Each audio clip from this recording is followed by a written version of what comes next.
जब त्रासदी एक दुर्खी महिला पर हमला करती है तो वह खोए हुए एक कृत्रिम संस्करण को बनाने के लिए प्रौद्योगिकी का उपयोग करती है, जब तक कि वह उस पैकेज को प्राप्त नहीं कर लेती, जब तक कि वह बारिश की शाम को अनुभव को बदलने वाले पैकेज को प्राप्त नहीं कर लेती। ऐश स्टारर अपनी वैन में एक सेल फोन कर रहा है जब उसका मंगेतर मार्था पॉवेल आता है और उसके कारण दरवाजा खोल देता है, लेकिन लगता है कि सेलफोन से मार्था को विचलित कर दिया गया था। बारिश में डूबा हुआ मार्था खिड़की को टैप करता है, इसलिए राख ने आखिरकार दरवाजे को खोल दिया। इसके बाद राख तुरंत सेलफोन पर लौट आती है। भले ही मार्था को गर्म पेय के साथ मदद की जरूरत होती है जो वह उसे बताती है, हथेली पहले से ही जल रही है, इसलिए राख ने इस पर माफी मांगी और उसके मार्था ने उसे दस्ताने बॉक्स में अपना सेलफोन लगाने का निर्देश दिया क्योंकि वह एक जोड़े के गाने के साथ इसे नष्ट कर देता है। रेडियो पर मार्था के रूप में राख बचपन के घर में चला जाता है। जब राख का उल्लेख होता है कि हर कोई मधुमक्खी से प्यार करता है, मार्था सोचता है कि वह नहीं करता है क्योंकि राख केवल उनके गीत नहीं है। और 10 साल की मार्था सवाल पूछती है अपने पसंदीदा बीजी गीत के बारे में, जिसके बारे में वह जवाब देता है कि आपका प्यार कितना गहरा है और इसे गाना शुरू कर दिया है और इसके लायक मार्था आ गई है और वैन ऐश से उनके सामान का जवाब देना शुरू कर दिया है। खुद की तस्वीर जब वह छोटी थी और उसे घूरता था तो उसे पता चलता है कि उसका सेलफोन, लेकिन मार्था उसे याद दिलाती है कि यह दस्ताने बॉक्स में है। और बाद में ऐश सोशल मीडिया से शुरू करता है ब्राउजिंग और पोस्ट लाइन फोटो तब पूछती है कि उसे क्या बनाना चाहिए, लेकिन उसने अपने सेल फोन भी इस बात पर ध्यान दिया कि वह एक पुरानी वजह के रूप में कहती है कि आप सेवा करेंगे। एक जूते और राख में सूप ध्यान नहीं दे रहा है, सहमत है कि वह उस पर कपड़े का एक टुकड़ा फेंकता है और आम है इसलिए वह एक सेल फोन में गायब हो जाता है। हमारा कहना है कि वह पुरानी तस्वीर पोस्ट कर रहा है क्योंकि वह सोचता है यह मजेदार है, लेकिन मार्था को लगता है कि यह मीठा है। लेकिन उन्होंने फोटो के दिन को मीठा बताया क्योंकि यह उनके भाई जैक के मरने के बाद पार्क में एक सफारी में उनका पहला परिवार था। अगले दिन उसकी माँ ने अटारी में सभी वस्तुओं की तस्वीरें खींची और अपने पिता की तस्वीरों के साथ भी यही किया जब वह मर गई कि कैसे उसने बाद में बेडरूम की राख में दुख से निपटा और मार्था प्यार करती है। अगले दिन राख ने मार्था को कपड़े पहनने का निर्देश दिया क्योंकि उन्हें वैन वापस करने की आवश्यकता है या उन्हें एक अतिरिक्त दिन के लिए चार्ज किया जाएगा। हालांकि मार्था के पास एक काम है। दिन के अंत में सहानुभूति राख हासिल करने की उम्मीद करते हुए कहते हैं कि वह ड्राइव करेंगे और अपनी कार को अकेले ही उठाएंगे क्योंकि वह मार्था को छोड़ देते हैं। आपका काम शुरू हो जाता है क्योंकि समय बीत जाता है। राख वापस नहीं लौटी है। जब वह उसे कॉल करने की कोशिश करती है तो वह ध्वनि मेल पर जाती है, जिसके बाद मार्था कंपनी का कारण बनती है जहां बार की राख पहले से ही वाहन को वापस कर देती है, लेकिन महिला उसे बताती है यह अभी भी वापस नहीं आया है, जिससे वह अपनी बहन नाओमी को फोन पर राख लेकिन नए मेम और किशोर या आशावादी के बारे में शिकायत करती है और राख को सुरक्षित मानती है कि पुलिस अचानक आती है, यह बताते हुए कि अंतिम संस्कार में राख की मृत्यु हो गई। मार्था अपने दोस्त सरह में भाग जाती है, जिसने हमें सहानुभूति दी कि यह कैसे अवास्तविक महसूस करना चाहिए, जैसे कि उसे कैसा लगा जब उसके पति की मृत्यु हो गई। उसी की पेशकश की तुलना में एक बहन के साथ अपने दुहक के साथ एक बहन के लिए एक ऑनलाइन सेवा का उपयोग करके राख के साथ संवाद करने के लिए वस्तुतः मार्था मना कर देती है, लेकिन जब तक वह उसे आकर्षित करने से रोकने के लिए चिल्लाती रहती है तब तक वह चलती रहती है। अंतिम संस्कार में सभी का ध्यान एक दिन मार्था के घर आता है और दीवारों को पत्तियों से छीनना शुरू कर देता है और राख को जैक के साथ फोटो खिंचवाते हुए पाता है कि उसने दिन को साफ सुथरा बिताया क्योंकि वह रात में अपने दुहक के रूप में प्रक्रिया करती है। मार्था से एक संदेश प्राप्त होता है जिसमें उसे सूचित किया जाता है कि उसने साइन अप किया है सेवा के लिए। मार्था को अचानक राख के बाद संदेश का नाम मिल जाता है, इसलिए वह सारा को बुलाती है और चिल्लाती है कि वह राख के नाम का उपयोग करने के लिए अश्लील कह रही है। हालांकि सर ने उसे सेवा में शामिल किया, उस कारण से सर बताते हैं कि सिस्टम सोशल मीडिया को इकट्ठा करने के लिए इकट्ठा करता है ताकि उसे होने का नाटक किया जा सके, ताकि मार्था उससे बात कर सके कि वह एक ही कॉलिंग में नहीं है। बीमार मिसौरी की यह मदद मिलेगी।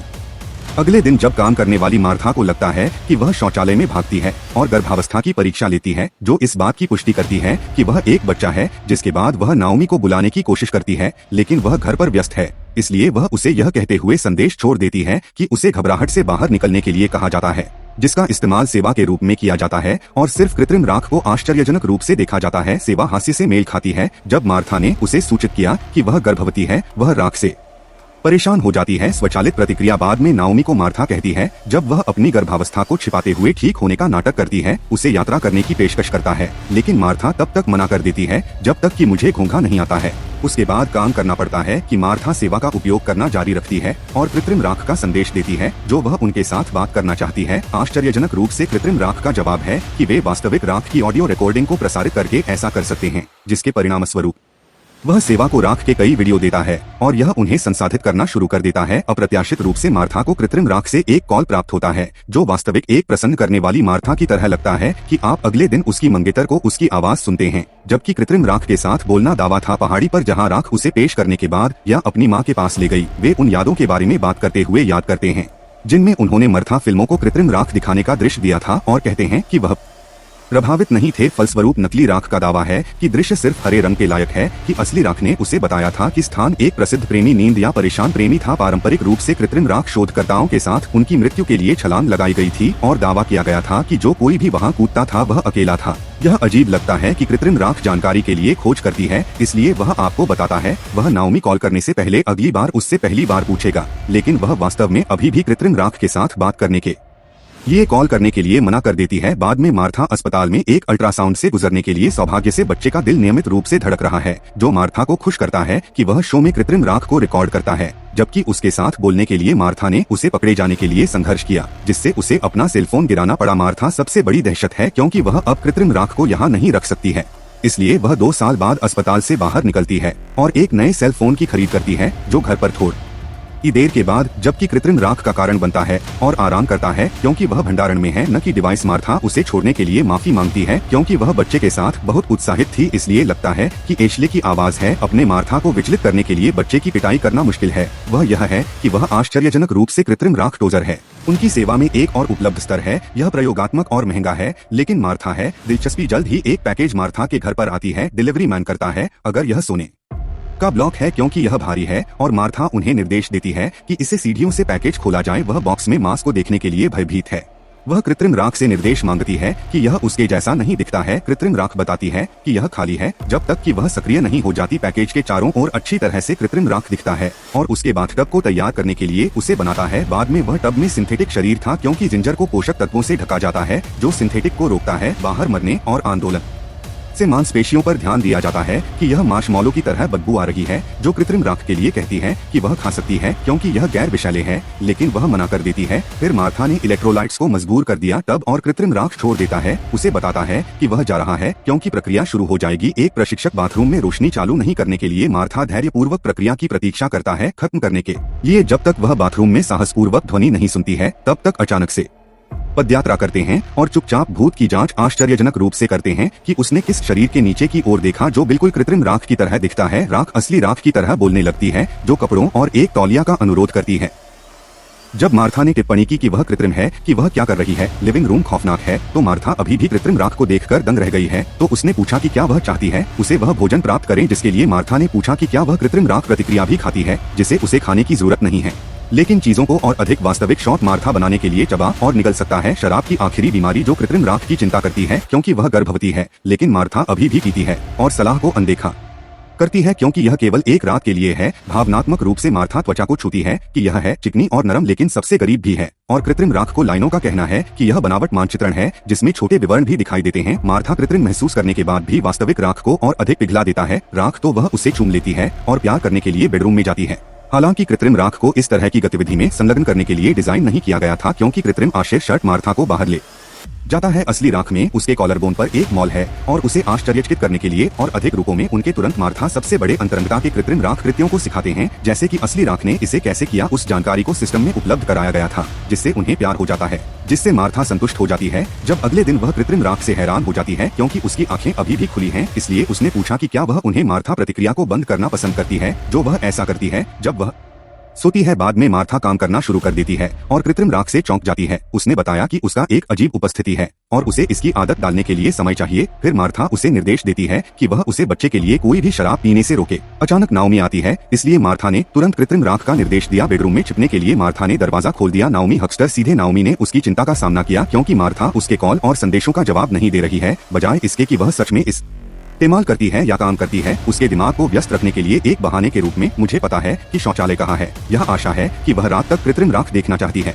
मुझे पता है कि यह आपको बताता है उत्कृष्ट है कि मार्था उलझन में चल रही है। मार्था ने उससे पूछा कि वह इतनी भोली टिप्पणियों का क्या मतलब है कि उसने बाथरूम में पुरुषों के कपड़े देखे, और यह मानते हुए कि मार्था ने कृत्रिम के साथ छोड़ने के बाद किसी को डेट करना शुरू कर दिया। ऐश गलती से वाटरफ्रंट से पूछती है कि मार्था उसे बताती है कि मुझे उसकी बहन के रूप में पता है और उसे पता होना चाहिए कि वह कृत्रिम राख से नाराज हो जाती है और गलती से वह कांच को तोड़ देती है जिसे वह साफ करती है ऊपर, और अंजीर की राख उसकी मदद करती है। लेकिन मार्था उसे बताती है कि वह इसे अकेले कर सकती है, इसलिए वह अपना हाथ दूर धकेलती है जिससे उसका हाथ कट जाता है, जो कि नेता मार्था को परेशान नहीं करता है। कृत्रिम राख के बगल में सो रही है, इसलिए वह उन्हें सांस लेने के लिए कहती है ताकि वह सोच सके कि वह कृत्रिम राख के साथ असली है। लेकिन मार्था शिकायत करती है क्योंकि वह इसे कृत्रिम राख की तुलना में फेंक रही है, प्यार करने की पेशकश करता है, लेकिन मार्था उन्हें नीचे जाने के लिए कहती है और उसे ऐसा करना होगा। लेकिन मार्था ने बताया कि असली राख ने उसके भावहीन कृत्रिम के साथ तर्क दिया होगा। राख बिस्तर पर लौटती है, मार्था उसे बाहर निकलने के लिए धक्का देती है और चिल्लाती है कि वह पर्याप्त है। असली राख मार्था उसे मारना शुरू कर देती है और उसे हिट करने के लिए कहती है। वापस उसने पूछा कि क्या असली उसे राख करता है, लेकिन वह जवाब देती है कि उसने गुस्से में मार्था को अपने घर से बाहर जाने के लिए शुरू नहीं किया था। अगले दिन मार्था कृत्रिम राख को एक खिड़की देखती है और पूछा कि वह क्या कर रहा है। वह बताता है कि वह अपनी सक्रियता बिंदु से 25 मीटर से अधिक नहीं जा सकता है, जो बाथटब है, जब तक कि मैं इस मार्था को सुनने के साथ सक्रिय नहीं हूँ। एक लंबी चट्टान की राख से पता चलता है कि वह अब उसे बर्दाश्त नहीं कर सकती है और चट्टान से कूदना चाहती है। कूदने के लिए कृत्रिम राख की प्रगति को कौन देगी, लेकिन मार्था उसे बताती है कि असली राख डर गई होगी कि कृत्रिम राख भीख मांगना शुरू कर देती है और उसे बताती है कि वह मरना नहीं चाहती है। मार्था भावनात्मक रूप से अपने मंगेतर के शब्दों को सुनकर यह कहती है कि यह उचित नहीं है और उसकी सारी भावनाओं को चिल्लाती है और बाद में उसे नस्लवादी बना देती है। बेटी वह केक के टुकड़ों के लिए स्लाइस है, लेकिन उसकी बेटी उसे बताती है कि वह अटारी में लाने के लिए एक और टुकड़ा जानती थी, लेकिन मार्था टोजर यह सप्ताहांत नहीं है। लेकिन लड़की का तर्क है कि यह है उसका जन्मदिन। मार्था सहमत है और आपकी बेटी को ऊपर जाने की अनुमति देता है और इस मार्था की बेटी के दौरान कृत्रिम राख देखता है कि वह जानती है कि उसे भोजन की आवश्यकता नहीं है और केवल उसे एक बहाने के रूप में उपयोग करें। एक अतिरिक्त स्लाइस मार्था प्राप्त करने के लिए जमे हुए है क्योंकि वह अपनी बेटी की बात सुनती है। उसके पिता की पानी की बेटी के नकली संस्करण के कारण उसे इसके बारे में मार्था स्नैपशॉट जाना पड़ा और ऊपर चढ़ गया, अपने परिवार में शामिल